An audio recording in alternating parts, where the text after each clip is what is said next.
Hello and welcome to another episode of Trench Tips. I'm your host, Jack Frimpston, and I'm here with Scunthorpe's worst scumbag. Wow. Not been called that since '98, actually, with the great Scunthorpe scandal that came through and rocked the area. And so can't believe you brought it up. But look, we're here now. We're here now. Let's move past it. I want to talk to you about something I've been thinking about recently, and I think about a few things. The thing I've been thinking about recently is all meetings aren't created equal. Okay. So I'd like to dissect that a little bit for you, and then I'll bat it over. All meetings aren't created equal. So I see it all over LinkedIn. And can you not wink at me? Because for the people that are listening on Spotify, Apple Music, they won't understand why I'm being. I thought we were playing Wink Murder. No, I never used to play that. Just but used to play the wink bit. I used to play Wink. No, you're getting mixed up. People used to call you a winker. Okay. All meetings aren't created equal. And what I mean by that is I see all over LinkedIn somebody saying, I did 7 cold calls today. I booked 3 meetings. I did 100 dials. I booked 9 meetings. I booked 94 meetings this week. And we all kind of use the meeting as the North Star. I know there are certain Americans that don't, but we all use the meeting as the North Star. If that's the first commitment to the next stage of I'll have a meeting and then I'll move them somewhere down the funnel and they might go into the pipeline and they might be closed one day. Who knows? But so many people are talking like, yeah, I booked 3 meetings, and it's just about like, what is a meeting? Okay, so just getting somebody there, I would say, is technically a meeting. That is a meeting. If somebody agrees to a time and a place and they turn up, that is a meeting. I think that when there's a lack of quality, attendance rates are very low. And I also feel like we've been experimenting a little bit with different, we get meetings from different places. We get inbound, we get outbound from email, we get outbound from cold, we get outbound from ads, we get meetings from all different places. And we know it's a different game. And the way that you approach inbound and outbound is completely different. And we find that meetings that have had a cold calling element are different. Yeah. Yes.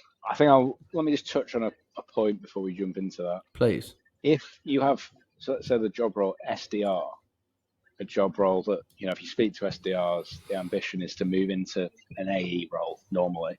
Mm-hmm. If the target is to get a certain amount of meetings as a volume goal and just get those and you'll be an AE and that's the goal, what will the type of meeting be if that's the carrot that's dangled? Just get a certain amount of meetings. Shoddy. Exactly. And again, in our world, I had a guy say to me, well, how many clients can I expect out of working with you? What do you mean? How many clients, like new clients in the work that you do? Well, I don't do that bit. What do you mean? I just kick the door down and get them in front of you. If you can sell, that's up to you, but the outcome might not be clients. And that's one of the things. It's kind of like this. Do we understand what the purpose is of the meeting? Do we know what a good meeting looks like? And are you incentivizing you guys around the complete wrong things? And today, we're going to unearth some of that, Jack. Well, we are. I'm going to talk about not all meetings are created equally, especially not ours, because they're absolutely sick. I worked with the company. They'll remain nameless, but they got rewarded just for booking somebody in, whether they attended or not. They got paid. And when I asked them, like, what are some of the traits of a salesperson, one of the words that came up was dodgy. I was like, well, okay, let's unpack that a little bit, because I'm in a room full of salespeople here. And it was like we get incentivized on this, so this is what we do. And our job, like, we'll say, yeah, we can do that. Yeah, we can do that. Yeah, we can do that, just to get it in front of them.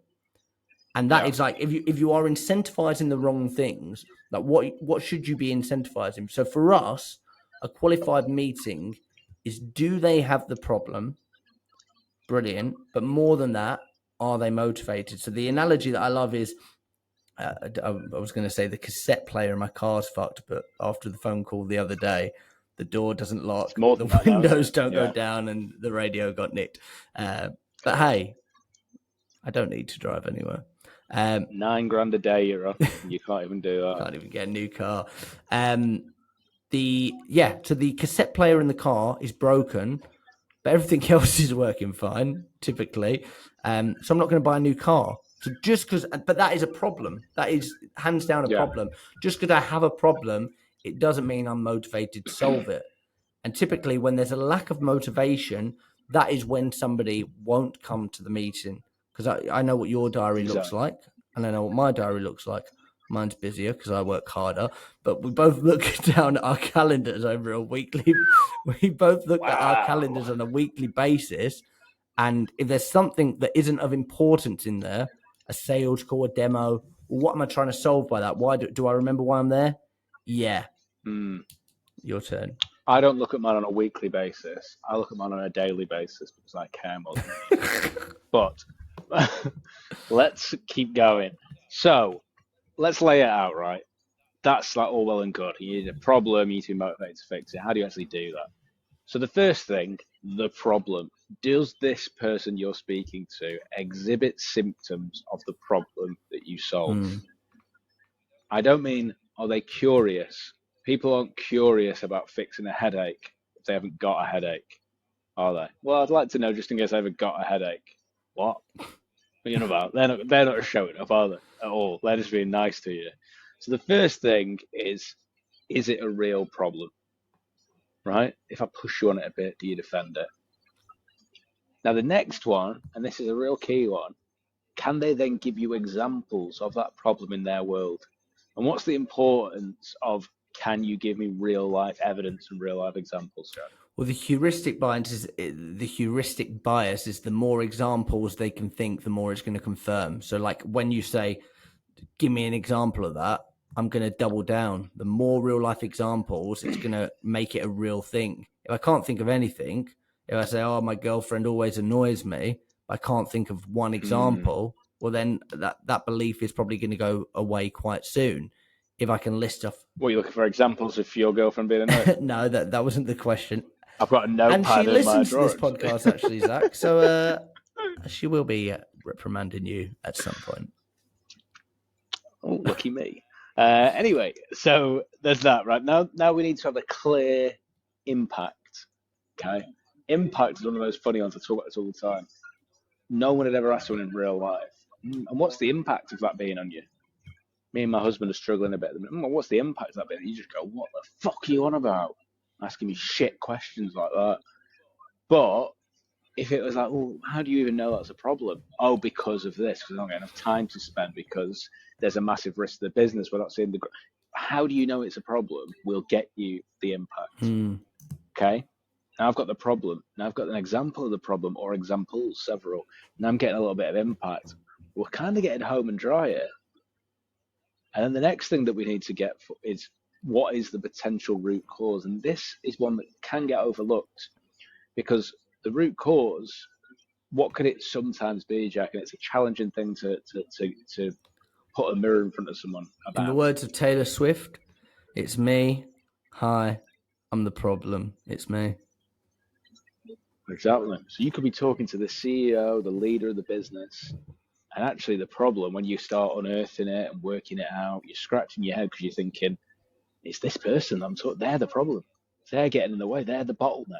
It's them. Or it could be a complete indifference, or it could be reluctance to change. There's a lot of things that will be within that root cause. And typically you're going to start finding that when it's, how long's that problem existed for? When was the first time you noticed it? When was the last time you noticed it? What have you done to fix it? Why has that not worked? Once you start getting all those pieces, you should start quickly finding out, well, does this person sound motivated? Do they sound risk averse? Do they sound like they give a shit? And that's when some things should start happening around, is this person even worth putting in the diary in the first place? So you could be at this point, 8-10 minutes into a call, and be realizing this person's never going to sit, and if they do, they're never going to buy or move forward anyway. And you've got this great line check around, if it was your business, would you have booked them? You want to talk about I that? didn't even know I said that, but can we etch that onto some kind of wall somewhere in the date? If it was your business, no, I've definitely heard Yeah, you it sounds say like it. something. No, it's definitely something I've said. I remember it was a Wednesday. What's your name again? Derek. But people Yeah. don't treat their jobs and fair dues, and I've been in those situations before. They don't treat it like it's their own thing, but it's like the whole everything you've got to treat it like it's your own mini business. The way that you operate, your time management, the way that you're managed, and things like that. Like it's just human and relationship skills. But that's the thing. Like, don't just be trying to push things. This is the thing. If you really want to do well, if you're looking to make a quick buck, like the dodgy salesperson we spoke about earlier, whatever, get it across the line. The chances are you won't be at that job for a long, long time. If you're genuinely trying to improve and get better and maybe have a career, think about like what you'd want to do. Like we've seen it with some of our new people recently, where we're listening to calls and I'm like, you know what, you probably could have booked that. Like they might have booked it, but it But it wasn't good wasn't. enough, and they weren't happy with it. And we're big on like No. disqualification, and it's like yeah, you probably could push it and get it over the line. Cool. But what do you really want to do? Like, you want people to sit there like and be like, some of the feedback we get from our clients is people go, fucking hell, I sat that call with Freya. I sat that call that Freya or Rosie or Josh or Kane or Gert or whoever bought, and they're like, God, they sat down, they opened up, they loved the style that you did, because it's getting them prepared. It's like you don't just throw someone in cold. Where, and typically from meetings, from email, I get onto a meeting with you and I go, cool, right, tell me what you do then, sell to me, convince me that I should. I've given up 30 minutes from an email. It's a different game. It's like, that is a lead, I get it, but that's Yeah, why all meetings aren't created equal. Where did it come from? What level of motivation is there? How big is their problem? And that is like the game. How deep is your love? exactly. And you find that when you go into that level of depth that's required, the last bit, which often is like the bit where you have most people sort of scrambling around, well, I can do any time really. We just only need 5 minutes. I just want to show you like all that sort of like beggy, pleady stuff. If you've gone into enough depth, they're like, well, what is it that you Mm, do, or how can you help me, or I'd be interested. They start talking about like the next step mm, before you do. The other thing that I see that's missing is around the depth, and the depth normally comes with listening. And a lot of people will say, "Oh yeah, we're really good listeners." You know, how many salespeople do you interview? I'm so good at listening. How many people do you meet?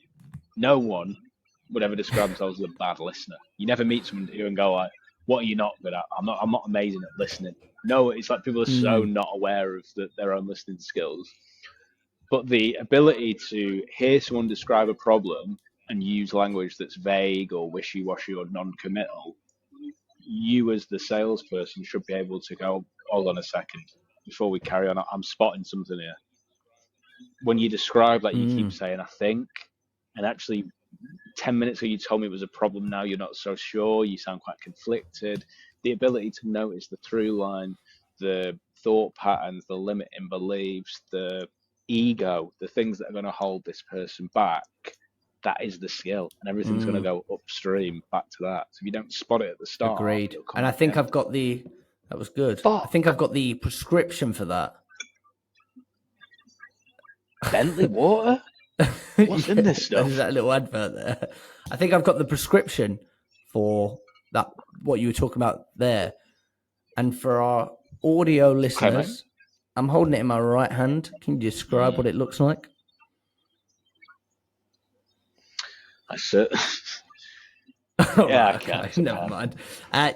People, speaking of like funny people on LinkedIn, I saw a bloke the other day that said, I'm so good at listening, I don't write notes during conversations because I'm just present. That is stupid. That is stupid. No one's ever saw someone writing notes and thought he's not listening. It like that is one sign of like, yeah, I'm actually depends what you're writing down. Sometimes I look at my notes and just think, why have I wrote down the words late spring on my notebook? I've wrote my own name 3 times and then Right, put okay. 54%. But so maybe we're not very good at listening. But notes are going to be your friend. So okay, but earlier when you said X, it's a great way to circle back. So if you are looking to book shit hot meetings, pick up the phone and pick up a pen. All meetings are not created equal, and then